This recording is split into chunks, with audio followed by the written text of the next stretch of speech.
যে সিঙ্গাপুর থেকে এত বড় লাইনে টাকা ছাড়ার জন্য সবাই আসছে। ভাই টাকা ছাড়ার জন্য আসছেন তো? আচ্ছা, এরপরেও আমাদের সিঙ্গাপুর থেকে বা প্রবাসীরা যখনই এয়ারপোর্টে যায় তখন আমাদের কী হয় বলেন তো ভাই?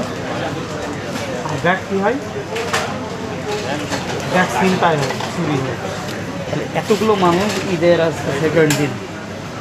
সেকেন্ড দিন এতগুলো মানুষের, এই যে আমার পিছনে ভাইরা রয়েছে, এতগুলো মানুষের লাইন ধরার পরেও টাকা ছাড়িয়ে আমরা ব্যাংকে বৈধভাবে টাকা ছাড়ি, কিন্তু তাদের টাকাও মানে আমাদের বাংলাদেশের জন্য রেমিটেন্স হিসাবে যায়, কিন্তু আমাদের টাকাও চুরি হয়। আমাদের ব্যাংক মানে লক্ষ লক্ষ টাকা, মানুষ কোটি কোটি টাকা নিয়ে চলে যায়, এবং আমাদের নিরাপদে যে আমরা একটা ব্যাগ বাংলাদেশে নিয়ে যাব সেটাও পারি না। ভাই পারি? আপনার বলেন তো ভাই, বড় ভাই, আমরা কি পারি?